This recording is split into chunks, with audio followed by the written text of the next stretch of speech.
I would definitely say just get through that first draft because I have found that that is the hardest part, just getting through those blank pages, not sure what to write next. And just getting that first draft done really is not only super gratifying and just an amazing experience, but it also really is the first huge step that you have towards your writing career. Because once you have a finished first draft, you can, hold it in your hand, obviously, and get excited about that. But you can also start thinking about querying agents or self-publishing and looking into things like that. But until you have that first draft at least done, then you really can't move forward with anything else. So my advice would just be trust your gut and don't worry too much about editing until you're totally done. I mean, your writing that you've already done is probably pretty good and it'll continue to be pretty good. And if it needs to be changed, you can always do that later. So definitely just trust yourself and let your imagination flow. Hey everyone, welcome to the podcast. Nice to have everyone back. I have another author with me and I'm inspired today. There's so many amazing young authors coming on the podcast and it's really great to have them on.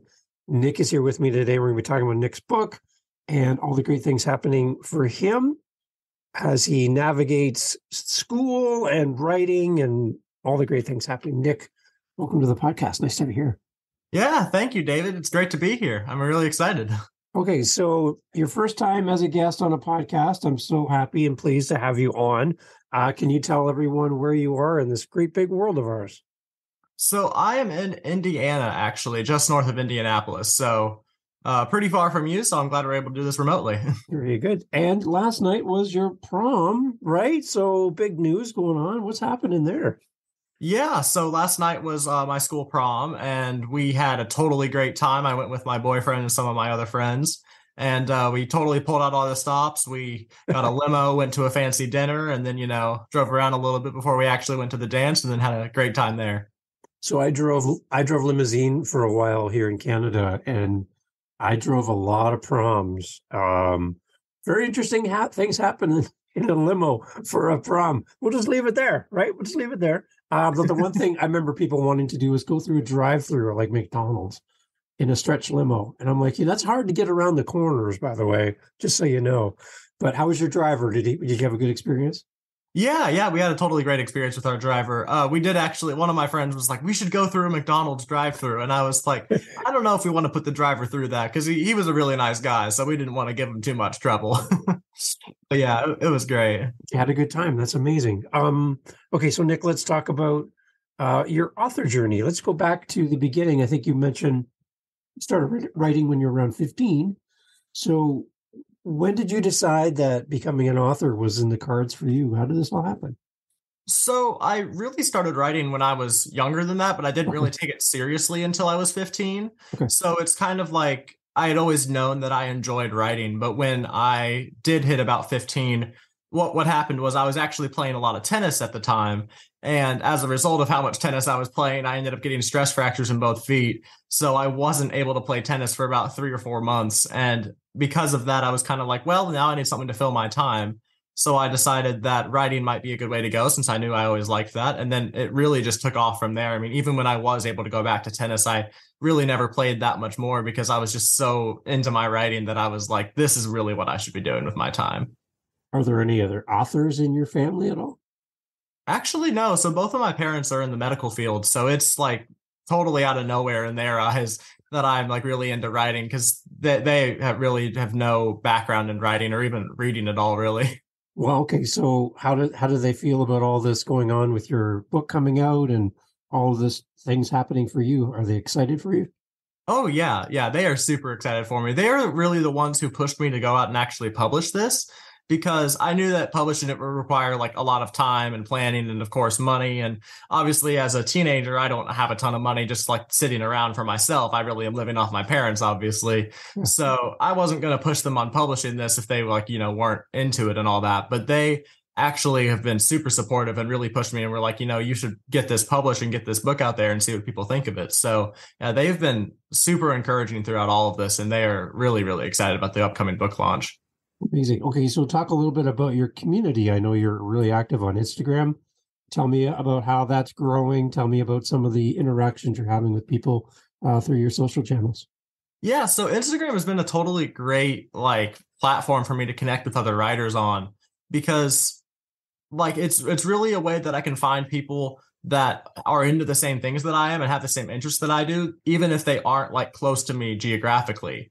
Because at least at my school, I mean, we have a creative writing club that I'm actually the president of, but it only has like 20 members. So I mean, there's not too many people around me that are like really into writing like I am. But through Instagram, I mean, I'm up to I think 3,000 followers as of today, which has been growing insanely fast, and I'm really excited about that. But yeah, I've found a lot of people that I think are pretty similar to me and that are interested in the book. And, they're writing books too that seem really interesting to me. So it's just been a totally great experience getting to connect with all these people. What kind of posts on Instagram seem to be really working well for you?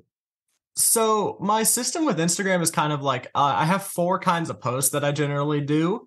And one of them is kind of like a follower poll, as I say, where I kind of like um will say something about like how more followers to me means more publicity, and that can help me get like an agent and stuff. So like I kind of pull the viewer in, like, you can help me, and then I can also help you by giving you a great book to read. So it's kind of like a trade thing for that one. And then I also post writing tips as my second kind, and then some kind of just like comedy or relatable content for the third one. And then fourth one is of course like stuff about my book. Like I'll post some like quote from it or something like that. And of the ones that seem to do the best, it really depends. The writing tips are consistently doing pretty well, and then the follower polls are like really hit or miss. Some of them do like amazingly well. Like the one that's been getting me a lot of followers lately is up to I think over 100,000 views. But I mean, the last one I posted is only at like 1,500, which is still a lot, but like compared to the other ones, I mean, not as much. And then the other two kinds are just kind of floating in the middle. Sometimes they'll do pretty well, and then sometimes they'll just kind of sit there. Amazing. Okay, so having a good social media platform around your book is a good idea, I take it?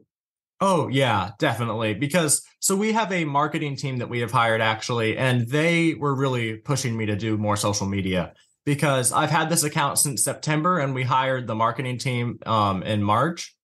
And up until March, I'd never really taken the social media side of things that seriously, but they were really telling me like, we can help you a lot, but like if you do social media on your own, like that'll even take you further than we can, because it's just such a big part of today's society and everyone's life at my age. Yeah. Okay, so let's talk about having a marketing team. I haven't had anyone mention this before, so that's unique. Tell me, what's it like working with a team, and what kind of things are you learning about marketing by working with these people? So I'm really learning like what kind of ads are valuable and what kind of ads like aren't valuable, if that makes sense. Because so I got a Kirkus review a couple weeks ago, and they have a whole advertising program through them that we can do. But our marketing team kind of advised against that, just because they said like that's going more towards an audience that you aren't necessarily going for, because also that marketing is really, really expensive. So that was kind of a deterrent for us. But they've really just been pointing us towards like what platforms are good to market on and which ones aren't. Like Instagram, Facebook, and Amazon, they said, are going to be the best because those are cheaper and they're a lot easier to run, and it's a lot easier to track how much you get from that.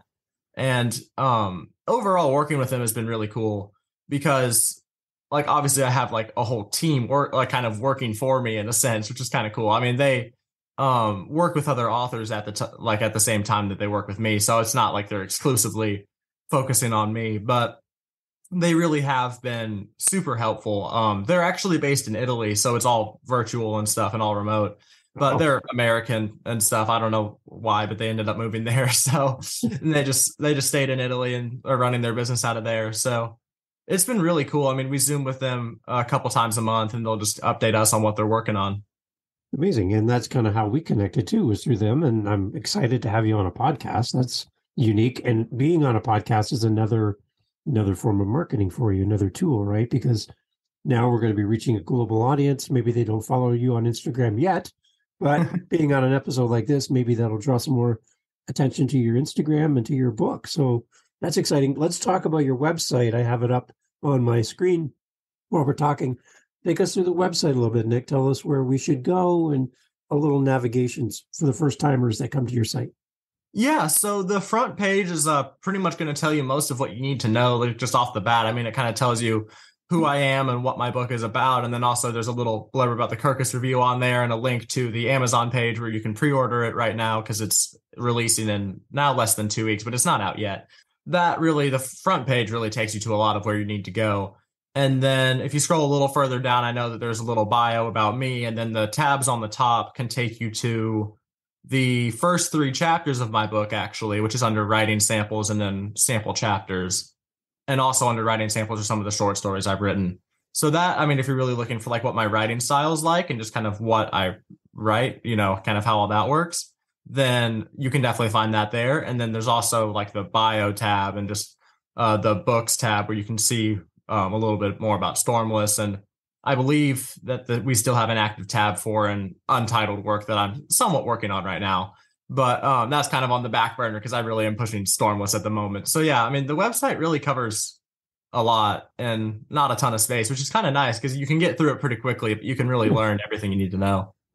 Talk about the artwork for your book and for the website. Where does this come from? This is beautiful stuff. Yeah, thank you. So the background on the front page is the cover, actually, which we got through a cover artist that we hired through Reedsy. And all of the other artwork, there's a couple of portraits on the Stormless tab that show some of my characters, and those I actually AI generated.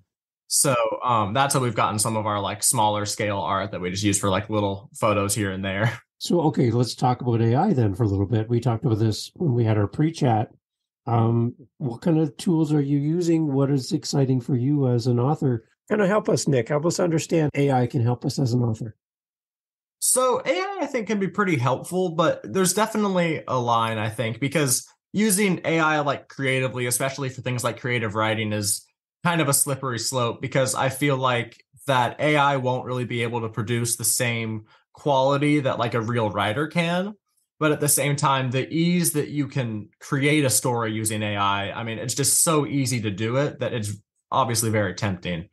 And I personally have only been using like AI art generation. And the reason I've kind of been doing that is because it's obviously a lot cheaper and easier for me. I mean, I'm only 17, so I still am not, able to pour a ton of money into this. So if I like want a little portrait for one of my characters for an Instagram post, say, like rather than paying someone a couple $100s and waiting a couple weeks to make it, I can make it in a few minutes on my phone, which is still kind of mind blowing.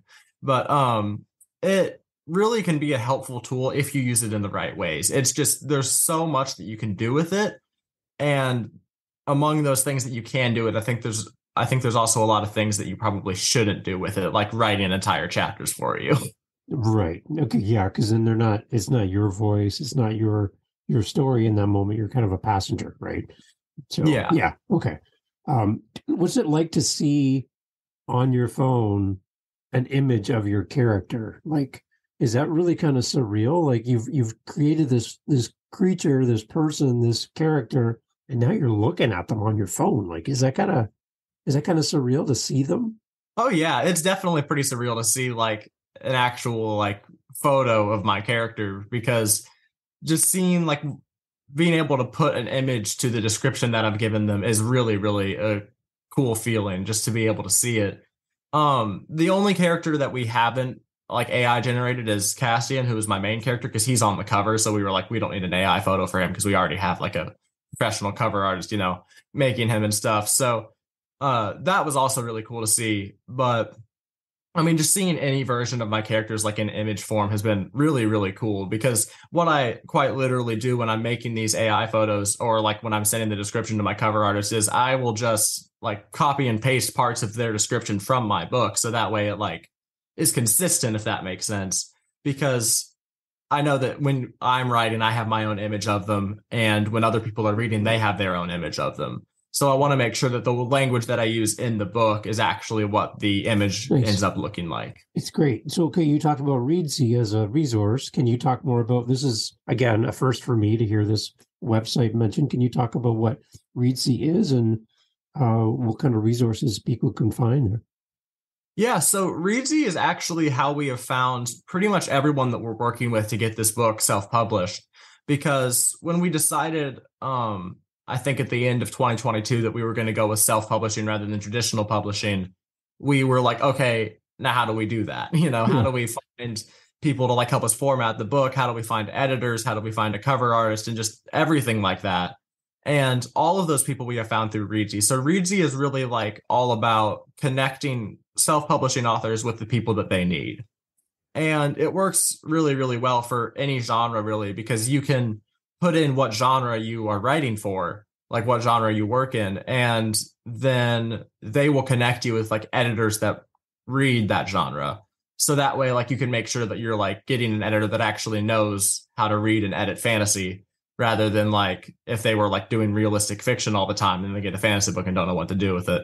So Reedsy really has gotten us, I think, an editor, a publisher, a developmental editor, which basically what that is like, so the first one was a line by line, meaning they like go through it line by line and say, add a comma here, or, switch out this word. And the developmental was more like, okay, maybe move this scene a little earlier or take this part out and, just little stuff like that. And then we also found our marketing team and our publicist through Reedsy. So pretty much everyone that we're working with has been found through Reedsy, which has really been a great resource for us. Awesome. We'll put a link in the show notes for that. That's amazing. Any thoughts of making this into an audiobook in the future? We have looked at that a lot, actually, and it is shockingly expensive to do, which we didn't really realize. So at the moment, it is not in audiobook form, but we're kind of waiting to see like how well it performs once it comes out and also how high the demand for that is. Because if it is doing really well, but there's also a lot of people that are saying like, hey, we want an audiobook of this, then we're definitely going to look at more into that and see if we could get one of those out there. But for the moment, purely because of how expensive it is, we're probably going to stick to just written words and stuff like that. Yeah. Okay. That makes sense. Yeah. There's so many things you can do, right? So you can't do them all. You got to do in pieces. So the book's coming out in a couple of weeks, you said? Officially? Yeah, May 17th is our release date.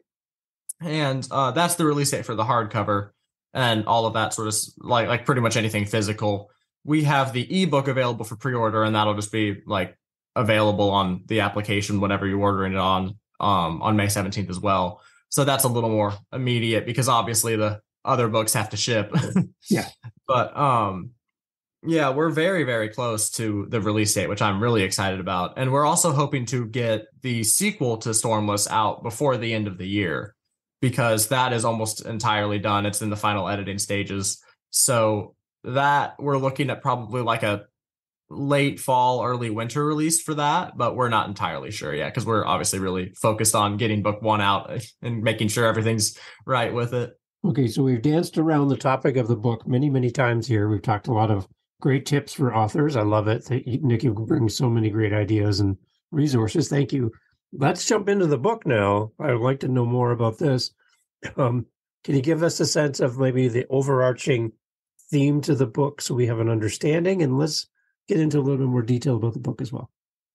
So it's a high fantasy book. So obviously like it's set far from like the real world. Like there's a great many differences between our world and the one that Stormless is set in.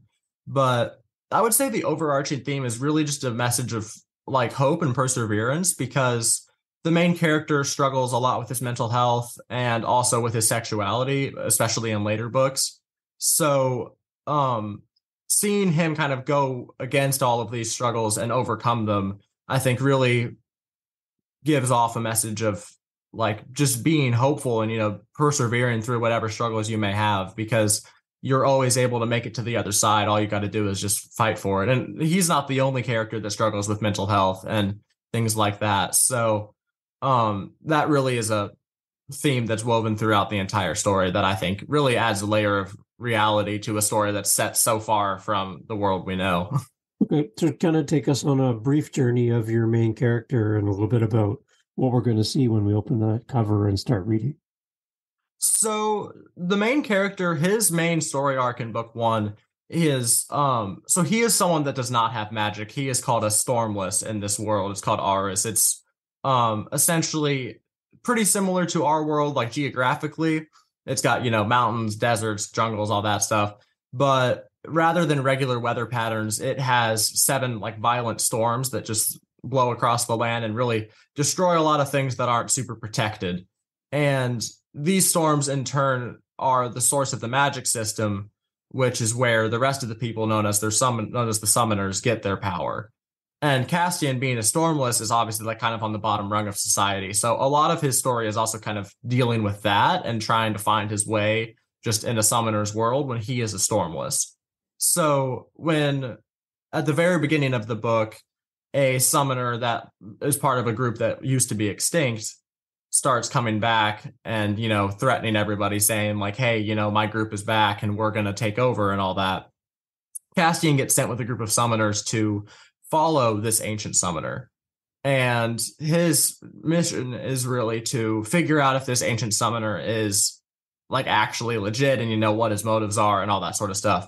But obviously being among a group of people that are super powerful, Castian really feels a little insignificant. So I think that is also what fuels a lot of his anxiety, which really heightens just the intensity of the story, because while he may not be doing a ton in the actual fights because not having any magic, he can't do too much. It really does add a layer of both realism and suspense to the story, I think. And his arc really takes him, but I really kind of do put him through the ringer in the first book, because he does go through a good amount of stress, obviously, dealing with the return of these ancient summoners and the mission that he is on. His arc really just heightens his anxiety at this point, but towards the end of the book, and also leading in more to the rest of the series, you start to see his skills to overcome his struggles. And I think that's really like what I think will pull the reader in, because they're going to see like, oh, this is how he is fighting something that I might deal with, stuff like that. Okay, so have you had a conversation with your main character? Have you like sat down with him and talked through this book? Like, do you have a dialogue with your characters at all as a writer? I would say I kind of do, and it's just pretty entertaining to watch, because I always plan out my books a couple chapters in advance. So I plan it by part and then by storyline, because there are 3 storylines, and each book is divided into a couple of parts, with the exception of book 1. Book 1 is all just one long part, so that's how I wrote that. But I really plan out like anywhere from 3 to like 10 chapters ahead. And that plan always changes. And it's always because my characters kind of go off the rails a little bit and do something that I wasn't like expecting them to. And the way that kind of works, because I know hearing that's a little weird, like, well, wait, aren't they your characters? The way that kind of works is I really just follow my character's lead, if that makes sense, because I create the character and then I kind of put them where I want them to be plot wise. And I just kind of follow like where my instincts are telling me this type of character would go. So it really is interesting to like have that dialogue with my characters, because I can kind of like feel myself thinking like, well, wait, wouldn't you do this in this situation? And then I can kind of like in the back of my head hear like, well, yeah, that's probably what they would do. So yeah, there definitely is a little bit of a dialogue there. That's interesting, because if I was an observer standing off in the background watching you write, I could just see you like talking to your character, going, "Would you go left or would you go right? I don't know. What would you do?" And just having this conversation. I can imagine them sitting across the table from you, and you're having that conversation. It'd be quite unique to kind of spend a few minutes in your head and see how you formulate this world and everything. It's quite fascinating as an observer to see how you approach writing. It's amazing. Oh yeah, thank you. It's definitely pretty entertaining to just have a story to think about all the time, because I'm definitely someone who like, if I'm like, when I'm literally doing anything, I have a story going on in my head, and usually it is related to my book. So I'll just be like extrapolating my character to like some future book or some bizarre situation, and I'll be thinking like, well, wait a minute, I don't know if they would do that. So I'm always like mentally interacting with my characters in my book, and I really do enjoy just having that like internal dialogue going on all the time, because it really just keeps me entertained if I'm just like doing the dishes or doing something kind of monotonous where I just have time to think. Nice. Did you send out advanced copies and have some people read it ahead of time? Yeah. So we sent out a couple dozen advanced copies, a few to my friends and family, like personal connections, and then also a few through NetGalley, which mostly, I don't know if you know what NetGalley is, but basically the way it works is like if you're a librarian or someone who's like really into books, then you can create an account on NetGalley and like get verified and stuff, and then they will send you advanced reader copies for you to write reviews for. So we've had a lot of reviews through NetGalley, and then on my mailing list on my website, we had the first like dozen people that signed up. We sent them advanced reader copies as well, so we've been getting those reviews as well. And those have been really fun to receive because I think the lowest I've gotten was like a 4-star review. So obviously that's, I mean, still really positive. So it's been really like validating in a sense to hear that people are liking the book, which has made me really happy because obviously my parents are going to like it and obviously I'm going to like it. But hearing that someone I've never met actually gives it a 4 or 5-star review just really puts a smile on my face. Any interesting comments that came back and you're like, I never thought I'd hear somebody say that, or they read that different than I wrote it. Anything that's kind of like, wow, that was interesting.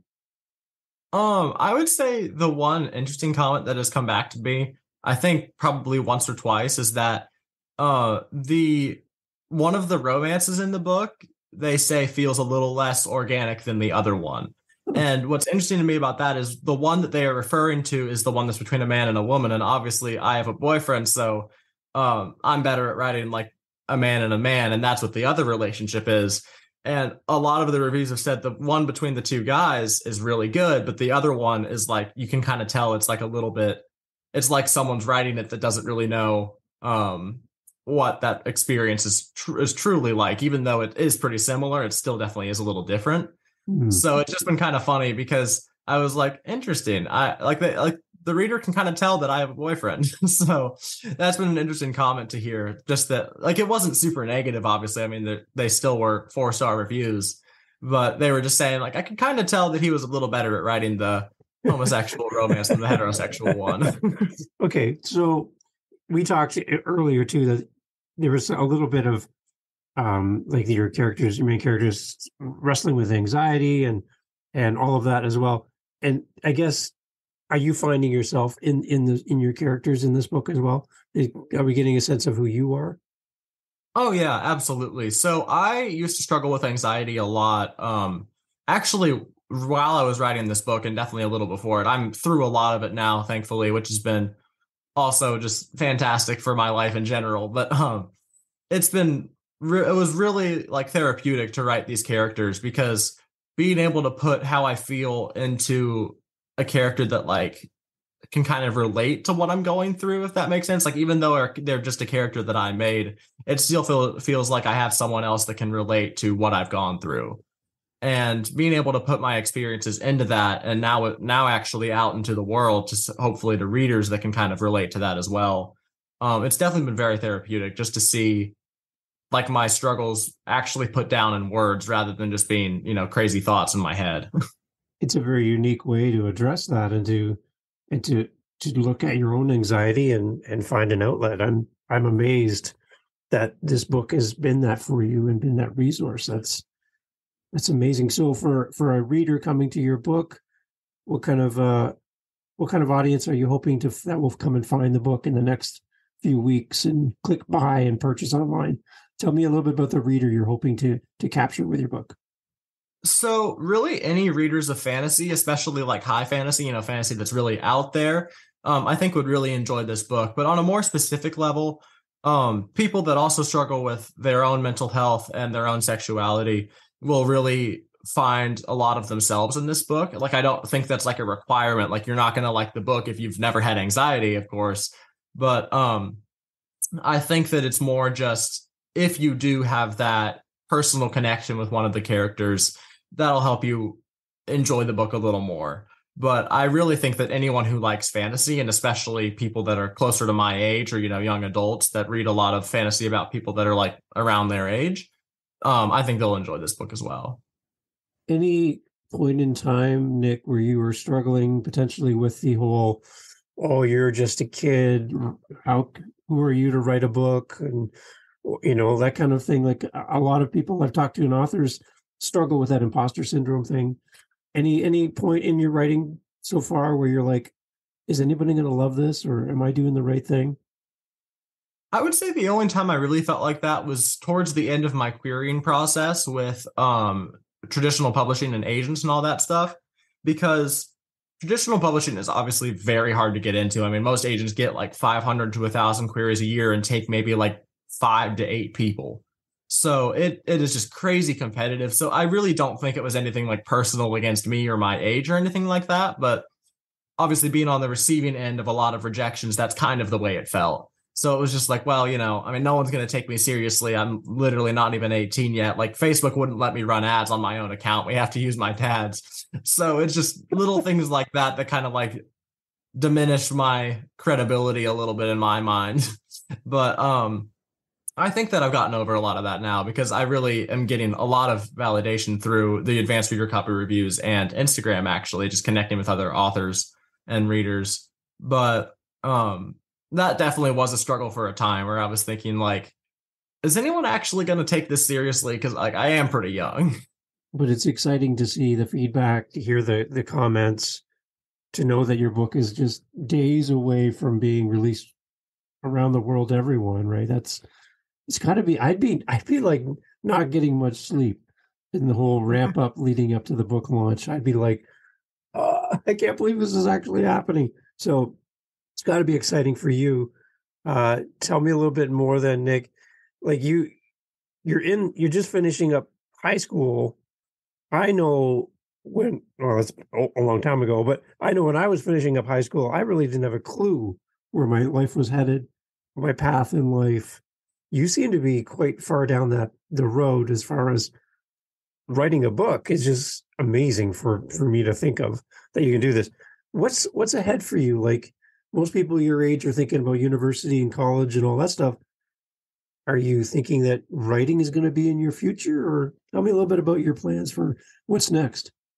Yeah, so writing is definitely going to be in my future. I'm writing like on top of doing school right now. So if I don't end up working like just as an author full time, that's really not a problem for me since I'm used to writing in addition to whatever other work I may have.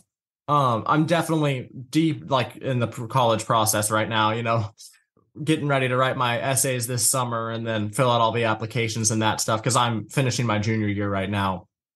So college has been taking up a lot of my time lately and really been on the front spot in my mind. But what I'm hoping to study is probably something in business, actually, because what we have found from just talking with like adult authors and stuff is that while writing classes in college can definitely help you, they aren't like totally necessary. Like they will help you become a better writer, but with how much time you need to put into them, if you're thinking that you may want to have like a more, stable source of income, a more steady career, then definitely it's worth studying something else and just writing on the side and maybe taking a few electives that are in that area.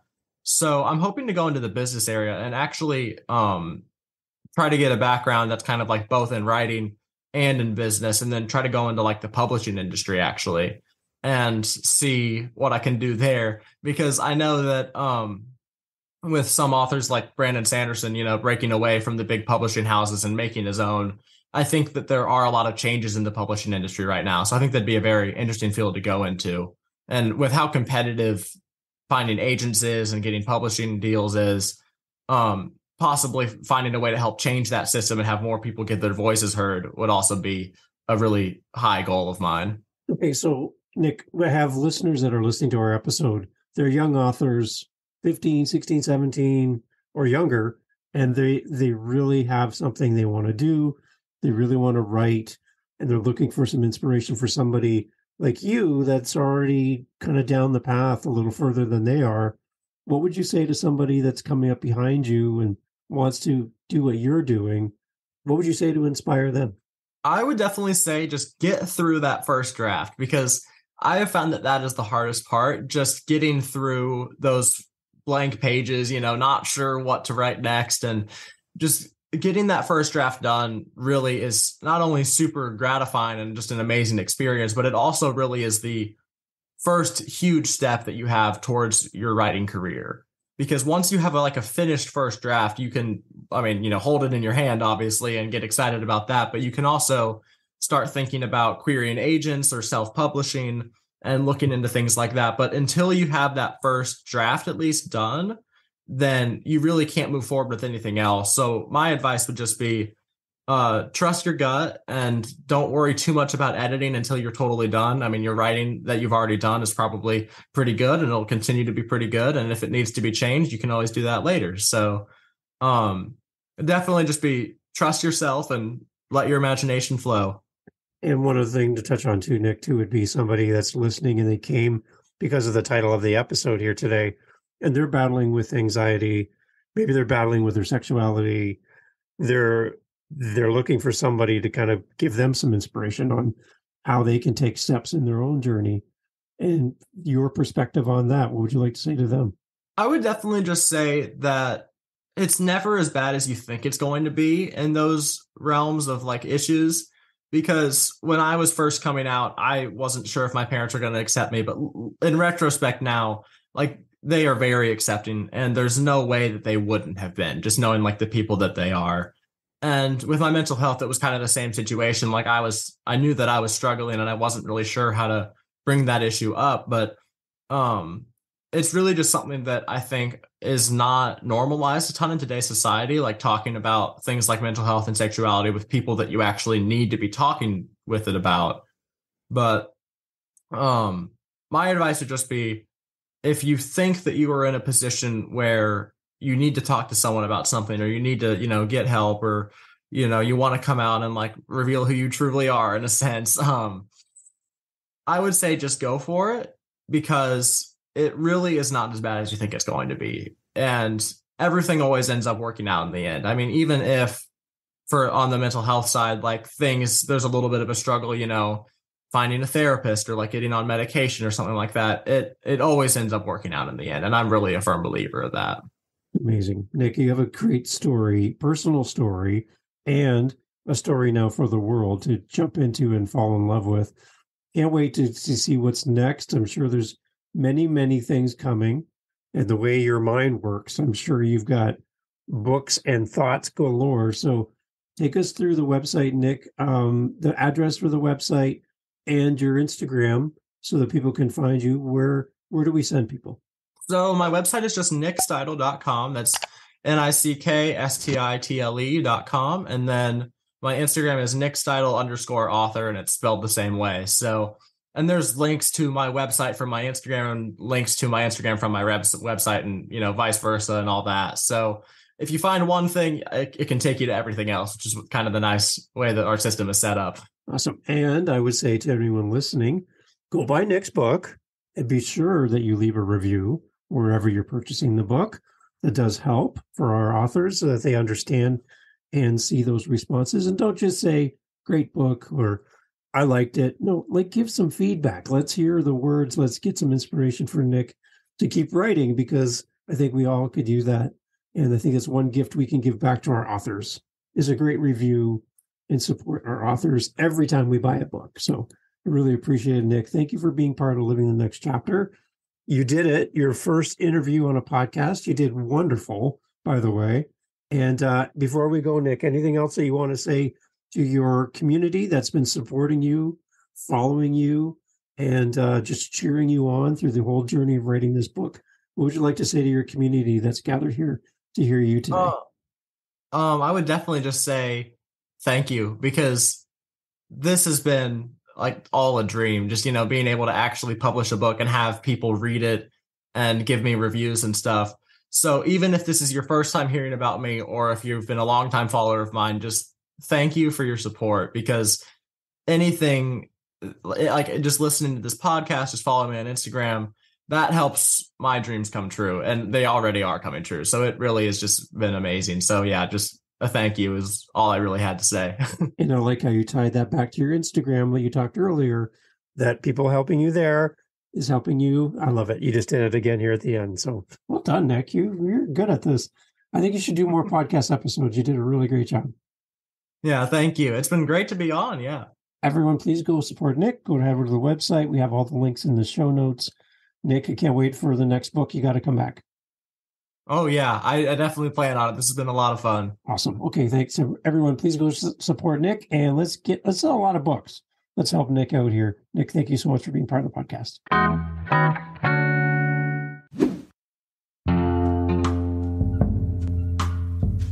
Thank you for subscribing and following. And you're listening this far in the podcast, so you are my best friend. I'm sorry, but you are now my best friend. So welcome.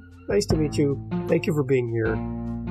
LivingTheNextChapter.com has a link on the website to our Facebook group. Are you on Facebook? Probably.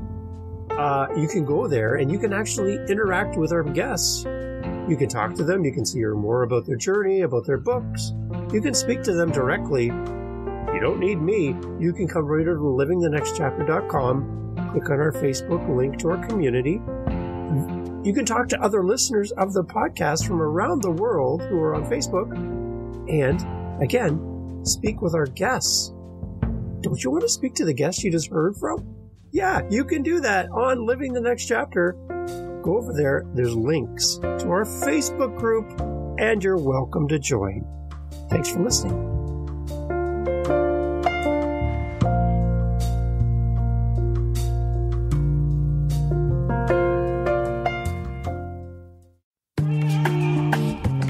Mindshift Power Podcast, the podcast for teenagers and those who work with them.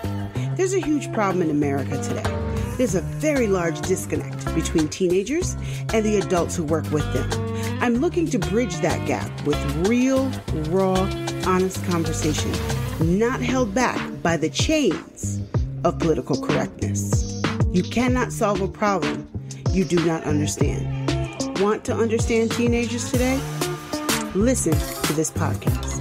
This podcast is for teens in the U.S. and Canada. To learn more, go to fatimabay.com/podcast or just look for Mindshift Power Podcast on any listening platform. I look forward to you being a faithful listener.